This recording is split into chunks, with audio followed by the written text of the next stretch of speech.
रिश्ता एपिसोड 2। यमुना के किनारे मैथिली एकदम घबराकर खड़ी थी। उसकी गर्दन में बंधा नया नया मंगलसूत्र हवा में लहराकर बार बार उसके सीने से टकरा रहा था। उसने अपने पिता का हाथ कसकर थाम रखा था और वो हक्की बक्की सी थी। उसका मन तो जैसे समंदर की लहरों से भी तेज उथल पुथल मचा रहा था। कल ही उसके गले में पड़ा मंगलसूत्र उसने डर के मारे कसकर पकड़ लिया और उस असहनीय तनाव में अपने पिता के कंधे पर सिर रखकर फूट फूट कर रो पड़ी। बेटा, घबरा मत, दूल्हे को कुछ नहीं हुआ होगा, ये किसी और की बॉडी होगी, उसके पिता ने सांत्वना दी। उसने भी अपने दिल में जगी छोटी सी उम्मीद के साथ हामी भरते हुए सिर हिलाया। उसी पल उनकी उम्मीद को चूर चूर करते हुए उनके कानों में कुछ शब्द पड़े। हाय राम, विवान! विवान की माँ चीख उठी। ये हमारे विवान सर की ही बॉडी है। अरे राम, बेचारे का शरीर फूल गया है। ये शब्द उसके कान के पर्दे से इतनी जोर से टकलाए कि वो चीख मारकर बिस्तर से उठ बैठी। 2 साल पहले की वो भयानक घटनाएं आज फिर एक डरावने सपने की तरह उसे सताने आई थी। पत्थर पर सिर पटकने जैसा जबरदस्त सिरदर्द हो रहा था।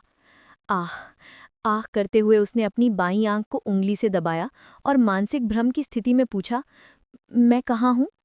मैथिली, रिलैक्स, कोई सीरियस बात नहीं है, आप अपने ही कमरे में हैं, झांसी ने कहा। कमरे में? मैं यहाँ कैसे आई? हैरान होकर उसने सवालों की झड़ी लगा दी। फिर झट से शर्माते हुए पूछा, क्या मैंने आप लोगों को कोई तकलीफ दी? नो मैथिली, इसमें तकलीफ वाली कोई बात नहीं है। आप स्ट्रेन मत लीजिए, सुबह आप बॉस के रूम में बेहोश हो गई थी, फिर मनोज सर की मदद से हम आपको यहाँ ले आए, उसने प्यार से बताया। उस सिचुएशन में मेरी मदद करने के लिए थैंक्स झांसी, कहते हुए मैथिली की आंखों में आंसू आ गए। हे, क्या हुआ? आप इतनी चिंता क्यों कर रही हैं? नहीं झांसी, मैंने बहुत हार्ड वर्क किया है इस फाइनल इंटरव्यू तक पहुंचने के लिए, लेकिन देखो क्या हो गया। मैंने जाने क्या क्या सोचकर गोवा आई थी, पर सब मिट्टी हो गया, उसने दुख भरी आवाज में कहा। आपकी काबिलियत को देखते हुए आपको नौकरी जरूर मिलेगी। कल सुबह आप ऑफिस आइए, मैनेजर ने आपको बुलाया है, झांसी ने कहा और फिर झिझकते हुए आगे बढ़ी। अगर मैं कुछ पूछूं तो बुरा मत मानना मैथिली। नहीं, पूछिए। क्या हुआ मैथिली? सुबह आप बिल्कुल ठीक थी, मैंने आपको एंजॉय करते हुए भी देखा था, लेकिन बॉस के आते ही आपका व्यवहार पूरी तरह बदल गया, उसने दबे मन से अपना शक जाहिर किया। अपनी भावनाओं को शीशे की तरह जाहिर करने का एहसास होने पर उसने खुद को कोसा और बात बदलते हुए पूछा, ऐसा कुछ नहीं है, वो मैं एमडी का असली नाम विराट ही है क्या? उसका मन चाह रहा था कि झांसी कह दे, नहीं, उनका नाम विवान है। हाँ, उनका नाम विराट आर्यन है। तो वो विवान उनका नाम नहीं है? पूछते हुए उसके चेहरे पर साफ साफ मायूसी झलक रही थी। निराशा से घिरकर उसने अपने होंठ दबा लिए। नहीं तो आप ऐसा क्यों पूछ रही हैं? आज मैं अपना कंट्रोल खोकर जो इतनी परेशान हुई ना, उसकी वजह आपके एमडी ही हैं, हमारी हीरोइन ने कहा। व्हाट? हाँ, मुझे ऐसा लगा जैसे मेरा मरा हुआ पति मेरे सामने आकर खड़ा हो गया हो। नहीं नहीं, ये मेरा पति ही है, उसने अपने दिल की बात बाहर निकाल दी। मैथिली की बात सुनकर झांसी का चेहरा ही उतर गया। अगले ही पल वो जोर से हंसने लगी। छोड़ो यार, कुछ तो यकीन करने जैसी बात कहो। I can't believe this. हमारे बॉस और शादी, जाने भी दो मैथिली। कितने लोकल और बाहर की सुंदरियों ने लाइन लगा रखी है पता है, और आप कह रही हैं वो तो लड़की को देखकर 100 कदम दूर भागते हैं। फिर कैसे? आप इस पक्के ब्रह्मचारी के बारे में ऐसा कह रही हैं? झांसी ने मजाक उड़ाया। उसके मजाक से मैथिली का दिल टूट गया। क्या कोई किसी अजनबी को देखकर अचानक से अपना पति बोल देगा? उसने थोड़ा जोर देकर पूछा। वही तो मैं भी पूछ रही हूँ, बॉस वैसे नहीं है जैसा आप सोच रही हैं, उसने कहा, लेकिन मैथिली की क्रोध भरी नज़र देखकर उसने अपनी बात का रुख बदला। ओके ओके, कूल डाउन, गुस्सा मत होइए। लेकिन आप खुद ही विराट है या विवान में डाउट में है ना?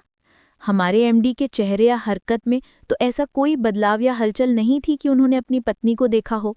उन्होंने आपको बाकी सबकी तरह ही ट्रीट किया ना? जहाँ तक मुझे पता है, उन्होंने शादी नहीं की है मैथिली, और आप कह रही हैं कि आपके पति की मौत हो गई है, तो फिर वो यहाँ कैसे हो सकते हैं? आप बहुत कन्फ्यूज्ड हैं मैथिली। झांसी ने हमदर्दी से बात खत्म की। झांसी की बातों से उसे चिढ़ हुई, लेकिन तभी उसके दिमाग में चुल करके एक बात आई। इतनी तकलीफ और दुख तो मैं झेल रही हूँ, उनके चेहरे पर कोई बदलाव या हलचल क्यों नहीं थी? कहीं झांसी सही तो नहीं कह रही ये मेरा विवान नहीं है, विराट है। क्या ये सचमुच कोई दूसरा इंसान है? उसने दोनों हाथों की उंगलियों को आपस में फंसाकर सिर पर रखा और गहरी सोच में जमीन पर बैठ गई। उसका मन और दिमाग दोनों डोल रहे थे। ओके, आप आराम करिए, मुझे जाना है, कहकर वो तेजी से बाहर निकल गई। विराट से प्यार करने वाली झांसी को मैथिली की बातें बिल्कुल पसंद नहीं आई। झांसी के जाने के बाद उसने अपनी नज़र से पूरे कमरे को तलाशा और फिर हाथों में अपना सिर थाम लिया। वो अब तक सामान्य नहीं हो पाई थी। उसका दर्द नापा नहीं जा सकता था ना। उसने अपने पति के साथ एक दिन भी नहीं बिताया था। वो रात खत्म होने से पहले ही उसकी जिंदगी में अंधेरा छा गया था। जब उसने विवान को साक्षात देखा था तो उसके मन में आया था कि मेरा अपना मरा नहीं है, वो जिंदा है। भगवान ने मेरा साथ नहीं छोड़ा। लेकिन झांसी की बातों से उसका मन थोड़ा विचलित हो गया था। क्या वो सच में कोई अजनबी है जो मेरे पति जैसा दिखता है? वो कौन है? जैसे ही वो अपनी सोच के घोड़े को लगाम लगाकर रोकने वाली थी, उसका मोबाइल बज उठा। हाय दीदी। क्या दीदी, आप गोवा क्या गई? हम सबको ही भूल गई? उसकी छोटी बहन हेमा ने कहा। नहीं हेमी। क्या नहीं? नौटंकी? तो फिर आज दिन भर फोन क्यों नहीं किया? जो हमेशा उसकी शरारती बातों का तुरंत जवाब देती थी, आज उसके शांत रहने पर हेमा घबरा गई। हे दीदी, क्या हुआ? पूछने पर हेमा को दूसरी तरफ से सिर्फ रोने की आवाज़ सुनाई दी। अब तक जो हेमा मजाक कर रही थी, दीदी की आवाज़ सुनकर उसकी घबराहट बहुत ज़्यादा बढ़ गई। दीदी, क्या हुआ? रो क्यों रही हो? नौकरी पक्की नहीं हुई क्या? बताओ दीदी। वो मैंने आज कंपनी में उन्हें देखा। यह सपना है या हकीकत, कुछ समझ नहीं आ रहा, लेकिन मैं मानने से भी इनकार नहीं कर सकती, मैथिली ने कहा। क्या कह रही हो दीदी? साफ साफ बताओ, किसे देखा? हेमा ने पूछा। तो मैथिली ने सुबह हुई घटना का संक्षिप्त में जिक्र किया। यहाँ ऑफिस में जो एमडी है ना, वो मेरा विवान है। हाय, क्या दीदी, पागल हो गई हो? जीजू? दीदी, क्या तुम्हें पागलपन चढ़ गया है? जीजू को मरे हुए 3 साल हो गए हैं। अब अचानक क्या? वहाँ जीजू के होने की बड़बड़ कर रही हो? नहीं रे, ये वही है, मुझे पता है।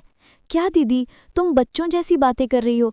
जीजू की बॉडी का अंतिम संस्कार भी हो चुका है। या तुम्हें, मुझे, क्यों हमारे पूरे गांव को पता है? तुम किसी और को जीजू बताकर रो रही हो। हेमी, मैं तुम्हें कैसे समझाऊं? हे भगवान, मुझे ही ऐसी स्थिति क्यों मिली? उसने मन में सोचा और दर्द से तड़प उठी।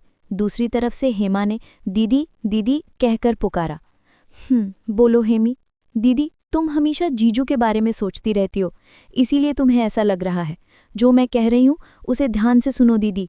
वो जीजू नहीं है, जीजू हो भी नहीं सकते। सबसे पहले तुम ये समझो, कहते हैं ना कि इस दुनिया में एक जैसे 7 लोग होते हैं, तो वो भी जीजू जैसे दिखने वाले कोई और इंसान होंगे दीदी। तुम किसी भी बात की चिंता मत करो और अपना काम देखो। नहीं हेमी, मैं यहाँ नहीं रह सकती। दीदी, तुम खुद अच्छे से सोचकर देखो, अगर जीजू जिंदा होते तो क्या वो अपनी शादीशुदा पत्नी को देखने नहीं आते? बताओ। चलो, विवान जीजू के मम्मी पापा के बारे में सोचो, वो हमारे गांव में ही तो रहते हैं ना। अगर जीजू जिंदा होते तो क्या वो अपने माँ बाप को देखे बिना, बात किए बिना रहते? तुम कुछ भी कहो, मैं शांत नहीं हो पा रही हूँ। दीदी, जो बात है ही नहीं उसे सोचकर अपने दिमाग को परेशान मत करो। जीजू गुजरा हुआ किस्सा है दीदी, गुजरी हुई बातों को सोचकर कोई फायदा नहीं है। समझो, पास्ट इज पास्ट दीदी, इस बात को छोड़ो। मैथिली ने खुद को थोड़ा संभाला और बोली। हेमी, माँ को ये मत बताना, माँ पहले से ही हार्ट पेशेंट है।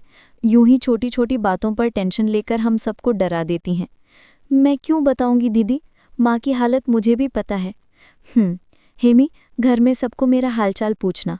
ठीक है दीदी, तुम स्ट्रांग रहो। जीजू हमें छोड़कर चले गए हैं, तुम अपनी सेहत का ख्याल रखना, उसने परवाह दिखाते हुए कहा और कॉल काट दिया। फ़ोन को अपनी छाती से लगा लिया और उसका मन घर के चारों ओर घूमने लगा। मैं नौकरी ढूंढ रही हूँ और इतने दूर आई हूँ, ये पापा को बिल्कुल पसंद नहीं था। पापा को मनाने में माँ ने जो मुश्किलें झेली, हे भगवान, क्या मैं वो भूल गई? क्या हालात ने मुझे भुला दिया? ये उसकी पसंदीदा नौकरी थी, इसके लिए उसने 2 साल तक कड़ी मेहनत की थी। उसने 7 भाषाओं में महारत हासिल कर ली थी। वो 7 भाषाओं में लिख और पढ़ सकती थी। सच कहूँ तो वो 7 लड़कियों के बराबर थी। ये सब नौकरी के लिए, अपने सबसे पसंदीदा क्षेत्र में नौकरी पाने के लिए ही तो था। मेरा सपना टूटना नहीं चाहिए, उसने मन में सोचा। कल उसे ऑफिस जाना है, वहाँ जाने पर भी मेरा मन मजबूत रहना चाहिए। मैं कोई और हूँ और वो कोई और। वो अजनबी है, मेरा हकदार नहीं। हे भगवान, मेरी आंखें भी उसे ना छुएं। उसने प्रार्थना की और अपने दिवंगत पति विवान की तस्वीर अपने मोबाइल पर देखी। उस पर अतः प्रेम करने वाली उसकी आंखें आंसुओं से भर गईं।